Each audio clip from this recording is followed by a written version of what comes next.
నమస్కారం, welcome to I dream. నేను విజిత. ప్రస్తుతం మనతో పాటు ఉన్నారు ప్రముఖ జ్యోతిష వాస్తు పండితులు బ్రహ్మశ్రీ డాక్టర్ నాయకంటి మల్లికార్జున శర్మ గారు. ఇప్పుడు గురువుగారితో మాట్లాడి మన సందేహాలన్నింటినీ నివృత్తి చేసుకుందాం.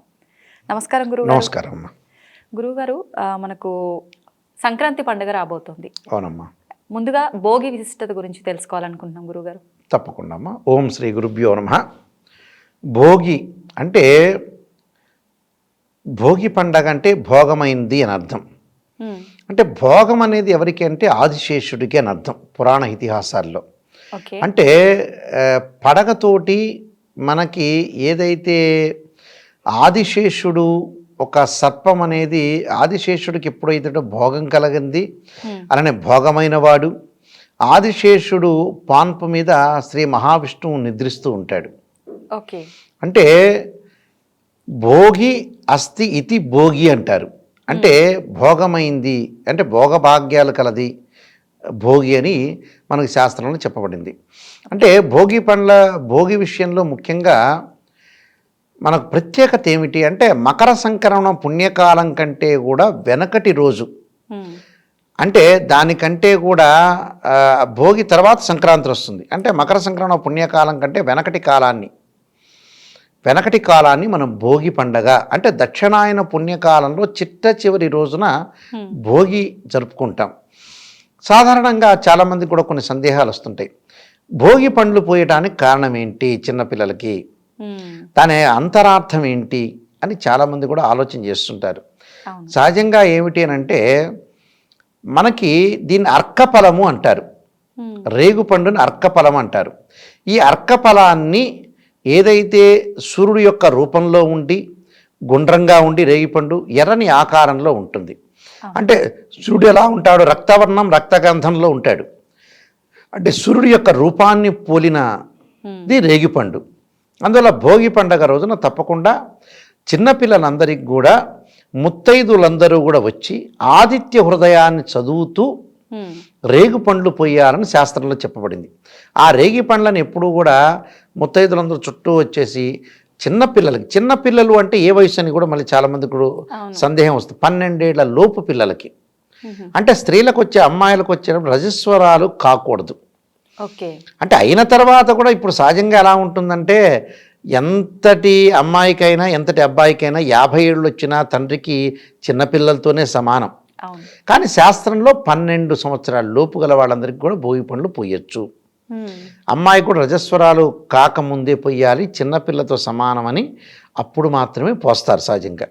దీనికి లెక్కలో 12 ఏళ్ళు అని శాస్త్రంలో చెప్పారు. అంటే అంటే బాలురు అంటే బాలికలు చిన్నపిల్లలు అని శాస్త్రంలో చెప్పబడింది.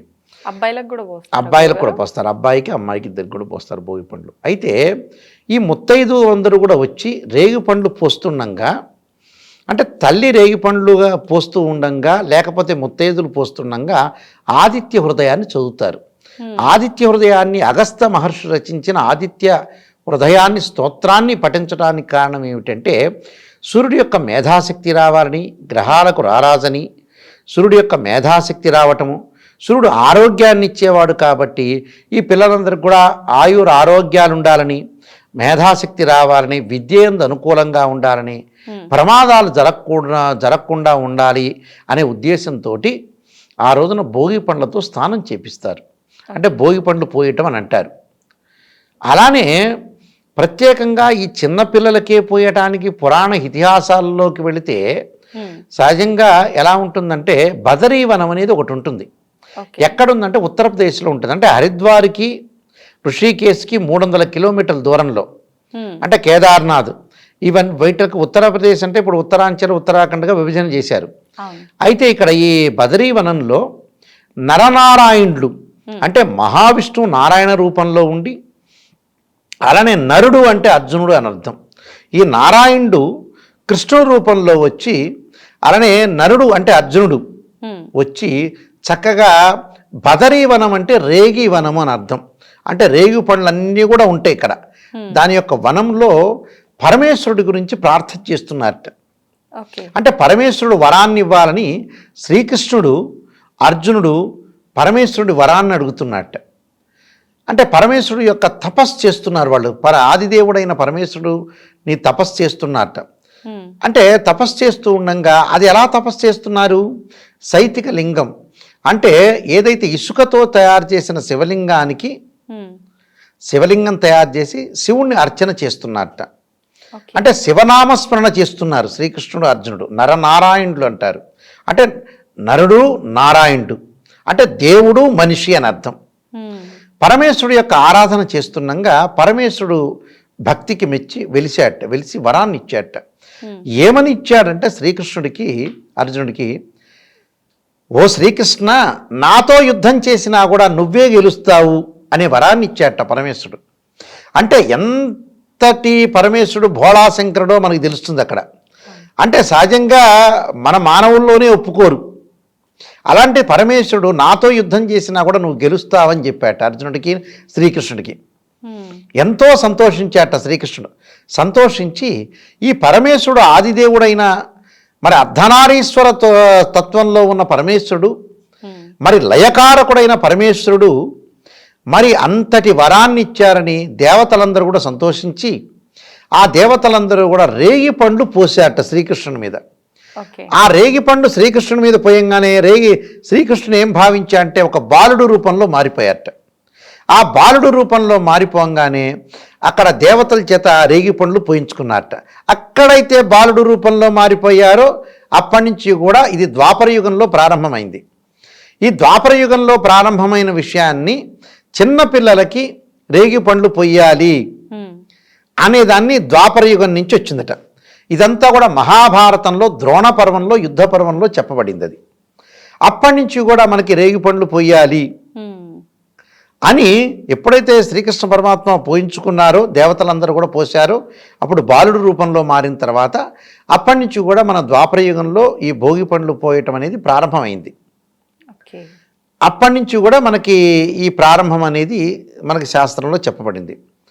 అలానే ఈ భోగి పండ్లకు కూడా చాలా విశిష్టత ఉంది. ఈ భోగి రోజున గోదాదేవి కళ్యాణం జరిగిందని కూడా శాస్త్రంలో చెప్పబడింది. అంటే గోదాదేవి అంటే ఆండాళ్ళు. రంగనాథ స్వామి గురించి ఆమె ధనుర్మాస వ్రతాన్ని ప్రారంభం చేసిందట. వ్రతాన్ని ప్రారంభం చేసి రంగనాథ స్వామి యొక్క నామస్మరణ చేసి పాసురాన్ని రచించిందట ఆమె.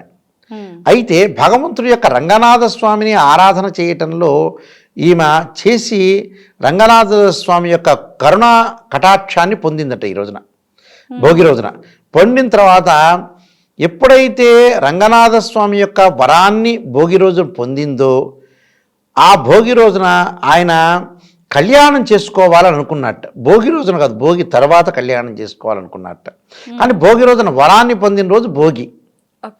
అయితే ఆ రోజున ఏదైతే ఒక జీవుడు పరమాత్మ దగ్గరికి వెళ్ళడాన్ని భోగము భోగ్యం అంటారు. అంటే ఆండాళ్ళు అంటే గోదాదేవి ఎప్పుడైతే దేవుడి దగ్గరికి వెళ్ళిందో రంగనాథ స్వామి దగ్గరికి వెళ్ళిందో ఒక జీవుడు అని భావించాలి గోదాదేవిని ఇక్కడ. అంటే ఆండాళ్ళు అని అర్థం. ఈ గోదాదేవి ఎప్పుడైతే ఒక జీవుడు భగవంతుడి దగ్గర చేరుకుందో ఒక జీవుడు పరమాత్మలో చేరుకోవటం కంటే మోక్ష మార్గం ఏంటి? అదే భోగము భాగ్యము అని శాస్త్రంలో చెప్పబడింది. అందువల్ల భోగి రోజున చక్కగా భోగి పండ్లు పోసుకోవటం, భగవంతుడి యొక్క ఆరాధన చేయటం, ఇంటిలో ఉండే వ్యర్థ పదార్థాలన్నీ కూడా తీసుకెళ్ళి బయటకు వేసి అవి కాల్చటం, మంట కలిగించటం, అందులో చలి ఎక్కువగా ఉంటుంది అనే ఉద్దేశంతో చెప్పబడింది. అందువల్ల ఇవన్నీ కూడా ఈ భోగి భోగ్యం కలిగింది, భాగ్యం కలిగింది, ప్లస్ అన్నీ కూడా భగవంతుడి యొక్క ఆరాధన చేయాలి. అలానే పిల్లలు బొమ్మలు పెట్టుకుంటారు. బొమ్మలు పెట్టుకోవటంలో కూడా కొంత అంతరార్థం ఉంది. అంటే బొమ్మలు పెట్టుకోవటంలో అందరూ కూడా కలిసిమెలిసి ఉండాలి అనే తత్వాన్ని తెలుపుతుంది అక్కడ. అంటే బొమ్మలు పెట్టుకోగానే ఏమవుతుంది, చిన్నపిల్లలకి చుట్టుపక్కల వాళ్ళందరూ కూడా వస్తారు, కలిసిపోతుంటారు పిల్లలు. అంటే సామరస్యంగా కలిసిపోవటం, ఆ కలిసిపోవటం కూడా చాలా మంచిదేగా. అందరూ కూడా కలవటం ఇలాంటివన్నీ కూడా జరుగుతూ ఉంటాయి. ఇవన్నీ కూడా మంచి పరిణామాలే. ఈ బొమ్మలు పెట్టుకోవటం, మాట్లాడుకోవటం, కలిసిపోవటం, చుట్టాలు బంధువులు కలవటానికి కూడా పండగలు అనేవి చాలా ఇంపార్టెంట్ ఇక్కడ.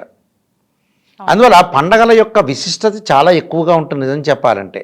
అందువల్ల భోగి భోగ్యమైంది, భాగ్యమైంది, అనుకూలమైంది. నిజంగా భోగి పళ్ళు అంటుంటారు, బొమ్మల కొలువు అంటుంటారు, కానీ అసలు దాని వెనకాల ఆంతర్యం ఏంటి అనేది నిజంగా చాలా చక్కగా వివరించారు గురువుగారు. Thank you. నమస్కారం.